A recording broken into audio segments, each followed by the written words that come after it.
क्या गाइस आपसे original return में मिस्टेक हो गई थी और आप अपनी मिस्टेक को करेक्ट करना चाहते हैं? तो गाइस आज इस वीडियो में मैं आपको बताने वाला हूँ, यदि आपने ओरिजिनल रिटर्न में कोई मिस्टेक कर दी थी तो आप उसको कैसे करेक्ट करेंगे, यानी कि सही करेंगे।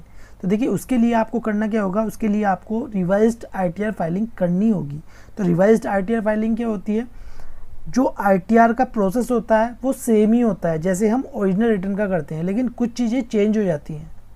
तो गाइज़ ये वीडियो बहुत ज़्यादा इंपॉर्टेंट होने वाली है, बने रही इस वीडियो के साथ। और यदि अभी तक आपने मेरा यूट्यूब चैनल सब्सक्राइब नहीं किया है तो कर लीजिए ऐसी बेनिफिशियल वीडियोज़ के लिए। और गाइज़ आप हमारे एक्सपर्ट से अपनी रिवाइज्ड आईटीआर फाइलिंग या आईटीआर कंपटीशन तैयार करा सकते हैं दिए हुए व्हाट्सएप नंबर पर कॉन्टैक्ट करके। तो गाइज़ चलते हैं और वीडियो को स्टार्ट करते हैं। तो सेम ही प्रोसेस होगा। सिलेक्ट असेसमेंट ईयर जो कि 25-26 ही रहेगा। Select mode of filing same online ही रहेगा। कंटिन्यू पर क्लिक करेंगे, स्टार्ट न्यू फाइलिंग पर क्लिक करेंगे। Please select the status applicable you to proceed further. Individual पर ऑटोमेटिक टिक मार्क होके आ जाएगा, आपको कुछ नहीं करना। कंटिन्यू पर क्लिक करेंगे। I know which ITR form को सिलेक्ट करना है, ठीक है। अब जैसे मान लीजिए आपने आईटीआर 1 फाइलिंग कर दिया था क्योंकि आपकी सैलरी इनकम थी, ठीक है, आपको लगा आपकी सैलरी इनकम थी, लेकिन आपको बाद में टीआईएस को चेक करने पर पता लगा कि आपने शेयर्स या म्यूचुअल फंड भी आपने सेल किए हैं, या मान लीजिए क्रिप्टो करेंसी में आपने ट्रांसफ़र किए हैं, ठीक है। तो आपकी या तो आईटीआर डिफेक्टिव हो गई, ठीक है, तो आपको बाद में पता चला, फिर आपको पता चला भाई मुझे आईटीआर 2 फाइलिंग करनी है, ठीक है। तो आपको सिलेक्ट कर लेना है ITR form. Revised ITR filing में आपको कौन सा सिलेक्ट करना है वो आपको पता होना चाहिए। हमारा आईटीआर 4, प्रोसीड विद आईटीआर 4 पर क्लिक करेंगे, ओके पर क्लिक करेंगे, लेट्स गेट स्टार्टेड पर क्लिक करेंगे। Please answer the following questions to proceed further, ठीक है। तो हमारी टैक्सेबल इनकम है, फर्स्ट वाले पर टिक मार्क करेंगे, कंटिन्यू पर क्लिक करेंगे, ओके पर क्लिक करेंगे। पार्ट ए जनरल इंफॉर्मेशन, इस पर क्लिक करेंगे। ऊपर की तरफ पर्सनल इंफॉर्मेशन है। नेचर ऑफ एम्प्लॉयमेंट, यदि आपके केस में सैलरी है तो आपको सिलेक्ट कर लेना है, हमारे केस में नहीं है तो नोट एप्लीकेबल पर टिक मार्क करेंगे, ओके पर टिक मार्क करेंगे। Filing section, filed under section, यहाँ पर 139(1) return file on before due date नहीं आएगा क्योंकि ये होता है ओरिजिनल रिटर्न के लिए, लेकिन अब हम इसको रिवाइज्ड कर रहे हैं, ठीक है। रिवाइज्ड का जो सेक्शन होता है वो होता है 139(5), revised return, revised after filing original return. यदि आप ब्लेटेड करना चाहते हैं रिटर्न फाइलिंग तो 139(4) पर टिक मार्क करेंगे। Enter receipt number of original return, तो आपकी जो ओरिजिनल रिटर्न होगी उसका एक्नॉलेजमेंट नंबर यहाँ पर डाल देना है और किस डेट में आपने फाइलिंग की है वो आपको डाल देना है, ठीक है। लेकिन ध्यान रहे, जब आप रिवाइज्ड आईटीआर फाइलिंग कर रहे हैं तो आपको वो करेक्ट आईटीआर फाइलिंग करनी है, ठीक है, करेक्ट रिवाइज्ड आईटीआर फाइलिंग करनी है। अब उसके बाद नीचे आएंगे, अब आप यहाँ पर सिलेक्ट करेंगे यदि आप न्यू रिजिम में जाना चाहते हैं या ओल्ड रिजिम में जाना चाहते हैं, ठीक है। तो हम न्यू रिजिम में ही जाना चाहते हैं, पहले भी हमने न्यू रिजिम में ही फाइल की थी। नीचे आएंगे, अब इसे कन्फर्म पर क्लिक कर देंगे। अब यहाँ पर ग्रॉस टोटल इनकम, इस पर क्लिक करेंगे, ओके पर क्लिक करेंगे, एडिट पर क्लिक करेंगे। अब presumptive income from business under section 44 AD, ठीक है। तो इसमें हमने ग्रॉस रिसिप्ट, ठीक है, यानी कि हमारे बिजनेस की रिसिप्ट और नेट प्रॉफिट में हमसे मिस्टेक हो गई थी, ठीक है, हम इसको करेक्ट करना चाहते हैं। तो हम इसमें करेक्ट फिगर ऐड करते हैं इसमें,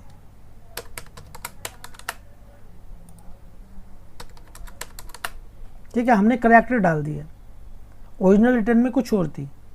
अब नीचे आएंगे, सेव पर क्लिक कर देंगे, ओके पर क्लिक करेंगे। इनकम फ्रॉम सैलरी, यदि आपके केस में सैलरी है तो यहाँ पर ऐड करेंगे।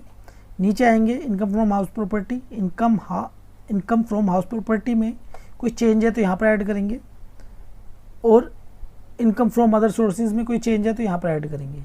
हमारे केस में और कुछ भी चेंज नहीं है, सिर्फ बिजनेस में ही चेंज था, वो हमने कर दिया। कन्फर्म पर क्लिक कर देंगे। डिस्क्लोजर एग्जाम्प्ट इनकम, इस पर क्लिक करेंगे। ठीक है, तो ये जैसे कि आपको पता होगा financial particular of the business हमें ऐड करने होते हैं, कितनी हमारी लायबिलिटीज़ है, कितनी हमारी एसेट्स है। ठीक है, तो वो आपको ऐड कर लेनी है। Income information regarding turnover gross receipt reported for GST, GST number है आपके पास, तो जीएसटी के अकॉर्डिंग कितनी टर्नओवर है वो आपको इसमें ऐड करनी है। कंफर्म पर क्लिक कर देंगे। LTCG अंडर सेक्शन 112A, तो जैसे कि आपको पता होगा, ये मैं आपको बता देता हूँ, यदि आपका लॉन्ग टर्म कैपिटल गेन है वो भी एग्जाम्प्ट कितना होता है 1,25,000 रुपये, 1.25 लाख रुपये यदि आपका लॉन्ग टर्म कैपिटल गेन है। ठीक है, तो आप इसमें ऐड कर सकते हैं। कंफर्म पर क्लिक करेंगे।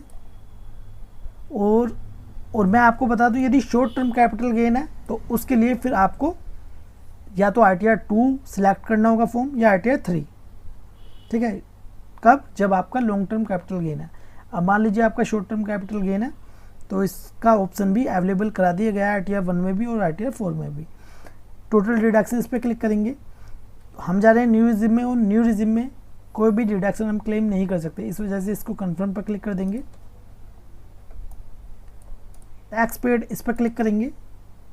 अब यदि आपका कहीं भी TDS कट हुआ है तो यहाँ पर शो हो जाएगा। सैलरी का है तो यहाँ पर सैलरी को छोड़कर कहीं भी TDS कट हुआ है तो यहाँ पर शो हो जाता है। नीचे आएंगे, कंफर्म पर क्लिक कर देंगे। टोटल टैक्स लायबिलिटी, इस पर क्लिक करेंगे। तो देखिए हमारा कितना टैक्स बनना है, 19,194 रुपये, जो कि एक रिबेट होती है, रिबेट अंडर सेक्शन 87A। ठीक है, जो कि हमारा एडजस्ट हो गया, अब हमें कोई भी टैक्स पे नहीं करना है। अब नीचे आएंगे, कंफर्म पर क्लिक कर देंगे। प्रोसीड टू वेरिफिकेशन पर क्लिक करेंगे। You need to make a payment, हमारा 0 आ रहा है, यदि आपका रिफंड बनता है तो यहाँ पर शो हो जाएगा।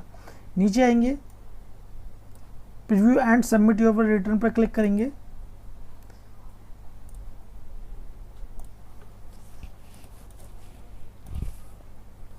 इंटरनल वैलिडेशन यहाँ पर सक्सेसफुली आ गया है, वैलिडेशन सक्सेसफुल।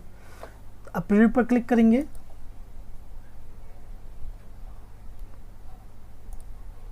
तो गाइज ये है ITR फॉर्म, इसको केयरफुली रीड कर लेना। रीड करने के बाद प्रोसीड टू वैलिडेशन पर क्लिक करेंगे।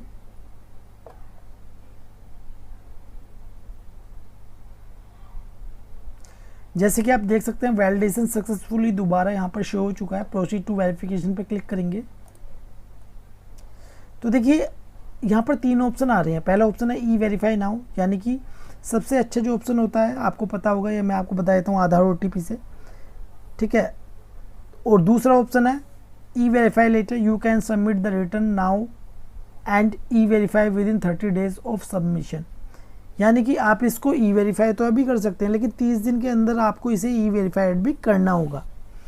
थर्ड ऑप्शन है आप इसे अभी सबमिट तो कर सकते हैं, लेकिन 30 दिन के अंदर आपको स्पीड पोस्ट के द्वारा income tax department Bengaluru send करनी होगी एक्नॉलेजमेंट। तो सबसे अच्छा जो ऑप्शन है वो है E-वेरीफाई नाउ का। इस पर टिक मार्क करेंगे, कंटिन्यू पर क्लिक करेंगे।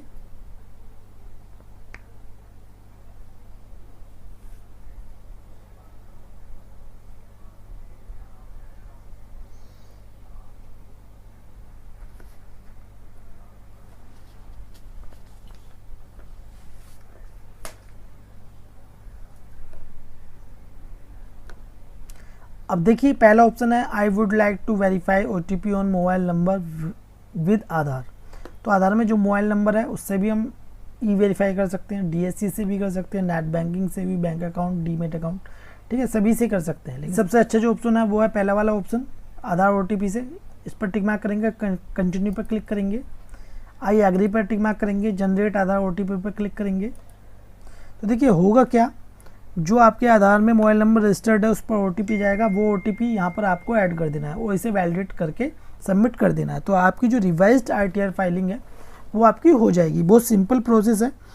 और यदि आप हमारे एक्सपर्ट से अपनी ITR को रिवाइज्ड कराना चाहते हैं तो आप दिए हुए व्हाट्सएप नंबर पर कॉन्टैक्ट कर सकते हैं। क्योंकि देखिए होता क्या है, जब हम ओरिजिनल रिटर्न फाइलिंग करते हैं तो हम प्रॉपर, हमें नॉलेज नहीं होती है कि हमें क्या क्या चेक करना होता है।